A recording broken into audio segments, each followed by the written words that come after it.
Yeah, good afternoon. If you're just joining me, take your time to read the caption of the broadcast and then make a contribution accordingly.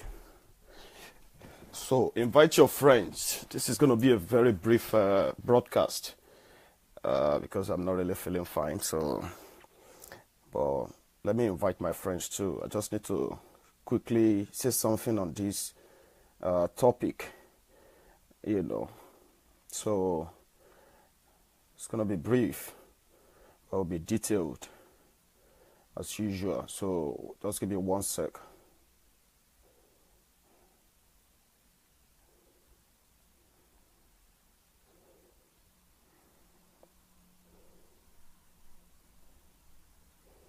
So you can also do the same. Invite your friends. Let them join us in this discussion.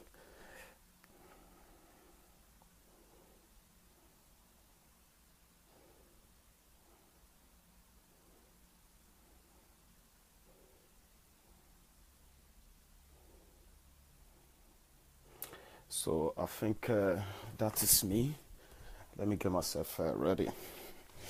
So good afternoon, good morning, and then a good evening from wherever you are watching from. So I'm going to make this brief broadcast for a reason that is very important, because if we have to start talking about our problems without mentioning the causes and all that of our problems, so we must know where we are coming from, where we are, and be able to say where we want to go to. So leadership. In Nigeria today, we know we have a problem of leadership. We have failed leadership in Nigeria, and what many of us are not really looking into, or probably not taking cognizance of, is the fact that there is no leadership succession in Nigeria. That is why today we can keep recycling the old people, or those they recommend, for us during elections and every other thing that has to do with the running of government in Nigeria. So there is no succession plan. In everything, our politics in Nigeria is more or less that of, emperorship. So wherever position you find yourself, you consider yourself as the alpha and omega of that position. And by so doing, you always forget, or they always forgot to, to start raising successors that will take over from them after the end of their own tenure. So they don't have successors, successor plan, the leadership in Nigeria. So, and the position of leadership in Nigeria, especially our political space in Nigeria, is so limited. There's only small space for small people. So that is why to this day, only small number of people are in charge, and they want to remain in charge. They will do everything to remain in charge, because they are leading a population of ignorant people. So poorly educated, country. So they are taking advantage of that to perpetuate themselves in power and continue lording it over all of us. Well, here's the crux of the whole thing. I said poorly educated country. When I say poorly educated country, I'm not talking about the certificates and all the degrees, all the useless, useless titles that many of you are boasting about all over the place in Nigeria today. And what do I mean by this? In Nigeria, we have highly educated people, highly traveled people, well exposed and intelligent people who are supposed to be in charge of the affairs of that country. But limited number of people who are more crafty, who understand the game of power, are lording it over the rest of the country, including the intellectuals, those who are really educated, who can contribute meaningfully to the progress of that country. They have been relegated to the positions of spectators, people who just analyze. They can't go beyond that. We have civil engineers, people who are actually professors in civil engineering and other other fields, but yet we are yet to, we can't boast of anything that is, either infrastructurally and all that is made in Nigeria.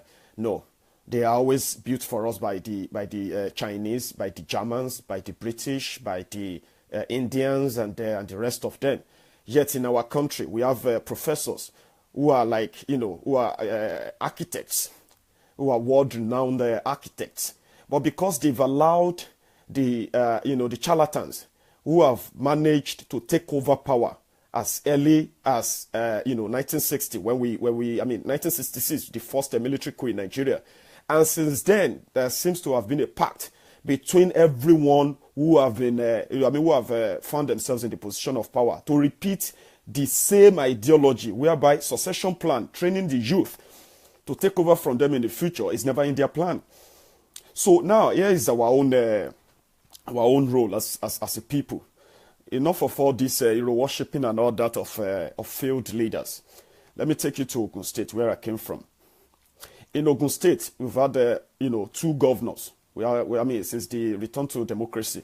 So now we have the third one in charge, Ibikunle Abosun. And because there's never been any succession plan in their programs, there's no succession plan in everything they have to do with the country. It's just about themselves and everything that they want for themselves, not for the whole country or for the state. You will still have the former governor, Shoba, telling us who is going to be the next governor of that state. You will still have another governor, another former governor, who happens to be Benga Daniel. He will still tell us who is going to be the next governor of the state. They call themselves stakeholders. But the question we should be asking them is this: after the end of their tenure, was it that, is it that they never had any plan of a successor from the retinue of it that they are parading back then in office?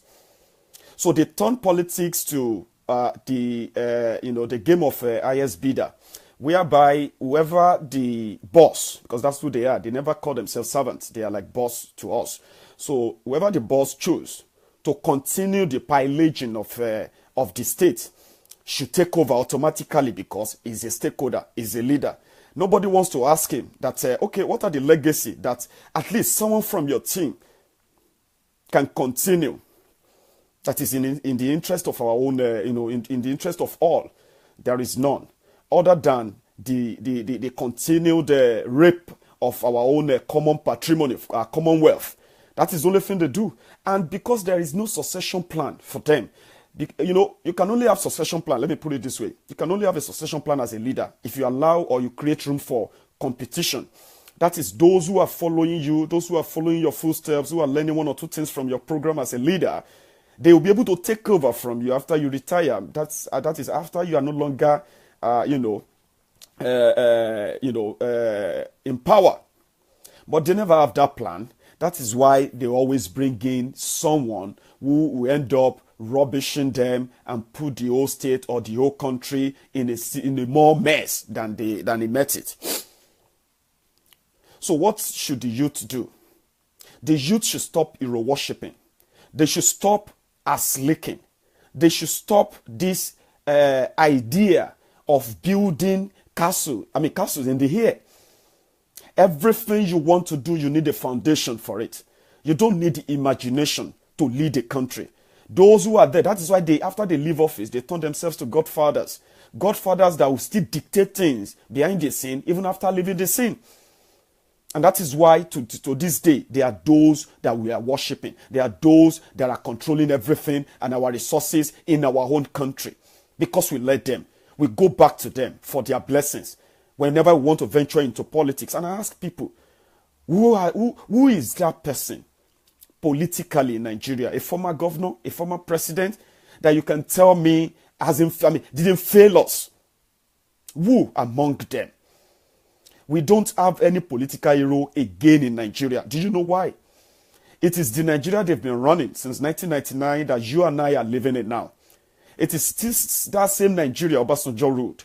It is the same Nigeria Yar'Adua ruled. It is the same Nigeria Jonathan ruled. It is the same Nigeria Buhari is ruling. Which means, if you look about, if our lives has been better, if they have put in place, if they have solidify our institutions, strengthen our institutions to work for us, we won't have to hero worship them. The institutions will work for us even long after they have left power. But there is nothing like that. It is about hero worship. Hero worshiping them is about them not about the country or the state they found themselves. In the UK, if you serve as a prime minister of the the United Kingdom, the moment after your office, you become a party member. They may call you party leader, but you don't take serious party decisions anymore. Whoever becomes the prime minister of the party or the leaders of the party, if you are in the opposition, they take decision for the party, but not in Nigeria. Once you are a former governor and you have money, or you are a former president and you still control money, or you control people with money, then you automatically entitled to give your blessing to whoever is going to ascend any throne or any position in your party. That is not succession plan. There is no competition. Instead of competition, we have selection.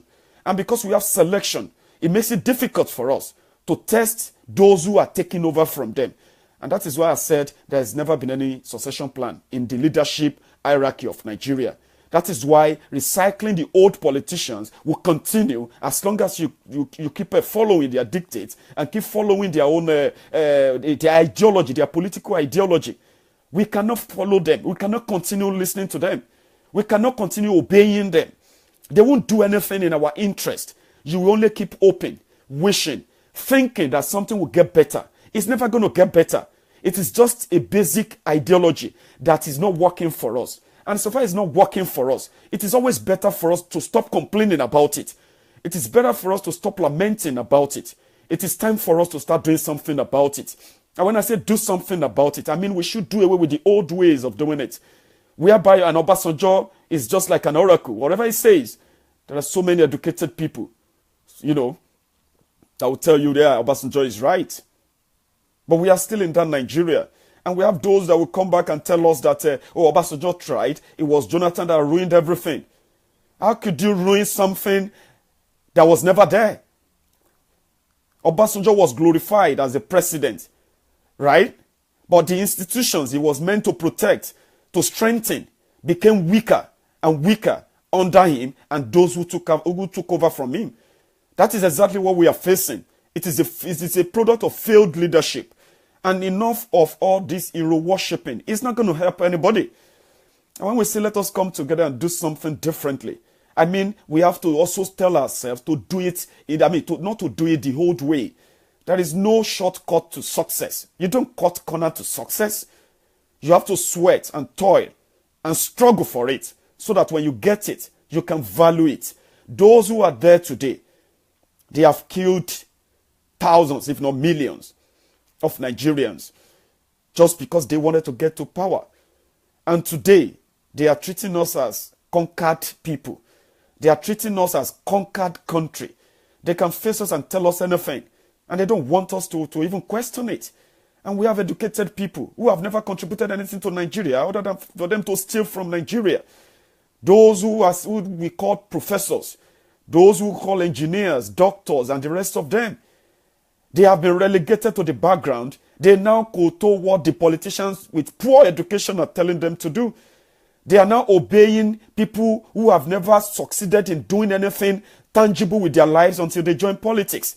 A doctor who went to school to get his qualifications and all that as a medical doctor would rather obey that twat who call himself a governor just because he's the governor. It doesn't matter what he's done with his life as long as he has money and he has power. So these intelligent people that we call belly lecturers, because at the end of the day, they've turned themselves to, if you can't beat them, you join them. Those are the people that will come on social media to tell you about Nigeria. They will analyze. They will break things down. They will give you statistics. But all these things are bullshit. Because practically, they are not workable. They can't even face those they call their friends in government to tell them the truth, mobilize against them and fix the rot in that country. They won't do it. They would rather join them and pillage the state.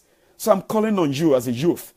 There is nothing more honorable for you to fight for what you believe in. And it is always better to be what you believe in, not what someone believed in and he wants you to fight for him. That is exactly what the politicians are doing. They are using all of you to set up a sort of what we call a pyramid scheme. A pyramid scheme whereby some of you will think, oh, it's going to be robust, it's going to be rewarding and all that.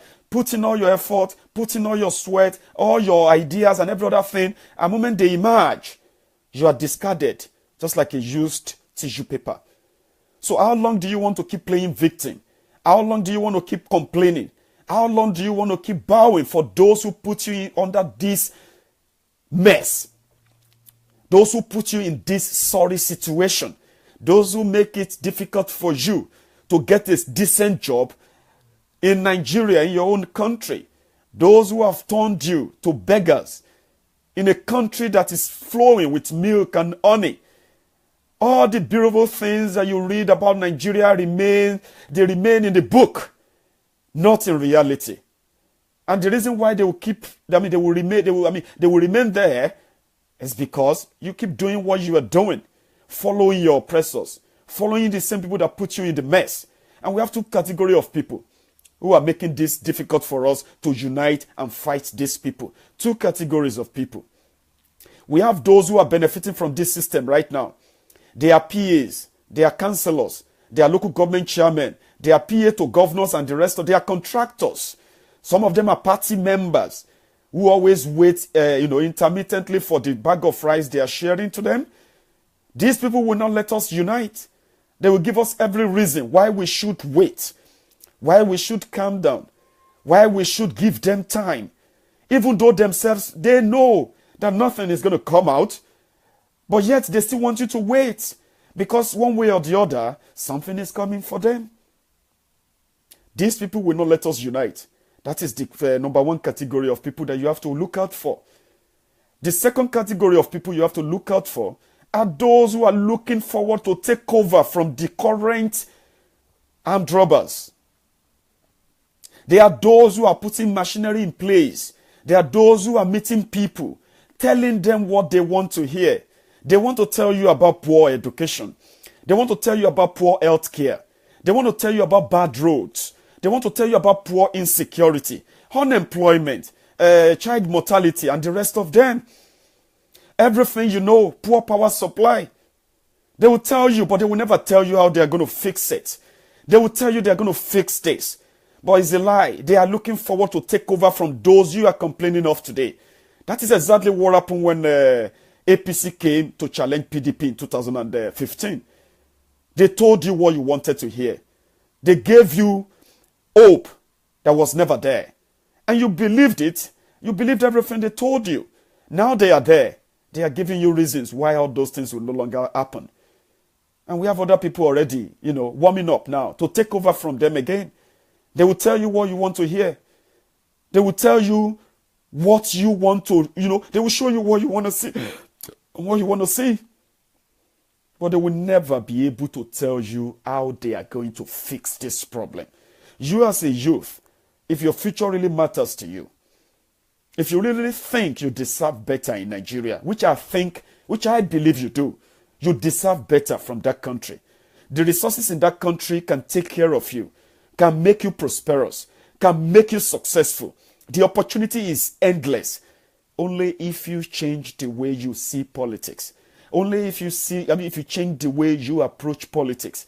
We can do this. It is just us against them. It is a very simple fight. It's just that because of our ignorance, we are fighting and boxing blindly. We are boxing in the dark blindly. But if we just take a moment to step outside and see what darkness and light, the difference between darkness and light, just that moment, you cannot make headway if you are boxing in the dark. You can't box. You can't make headway. You will lose your energy. You will waste your time. And at the end of the day, you will waste your life. And if your life really matters to you, you have to take your destiny into your own hands. You have to team up with other like-minded Nigerians across Nigeria. Team up with them. We can get what we want from Nigeria only if we change the way we have been doing it. Hero-worshipping politicians is not working for us. I know this has it's so deep into our fabric.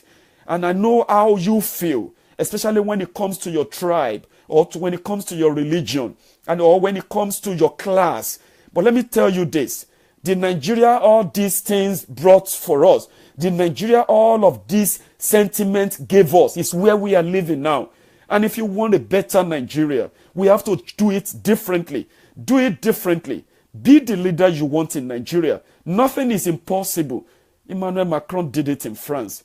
The old generation in France, they had to go and resign.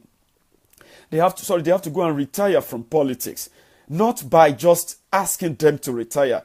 The paradigm shift in the political atmosphere of France made them retire. The youth rose and they fought back to claim back their country. Whatever Macron makes of that country is going to be the consequence of the action of the youth who are tired of the old order. Nigerians, show resilience, show seriousness, show steadfastness, stand up and reject the old order. Either than, if you keep supporting the old order, nothing is going to happen. The likes of Ogbe will keep coming back to be your minister. You know what I mean? And the likes of other rogues like that, they will keep coming back to be your governor. And you will have nothing to do. And guess what you'll be? You'll be claiming victim again. We can change this. We can talk to ourselves. If they are dividing us, why can't we just unite against them? It is us against them. And until you realize this, until you realize that there is no PDP, there is no APC, there is no Accord, there is no UPN, there is no all these mushroom parties, only one thing is available in Nigeria: Association of Pillagers, Association of Pilferers, Association of Looters, and they are all united in one language, in one voice, to loot and oppress, to impugn and desecrate. Those are the things they come to do. No matter whatever guys they come, stop believing them. Stop standing up for them. Be the leaders you want in Nigeria. It is possible, only if you act. Thank you so much for your time this afternoon. We'll see you again. Good afternoon.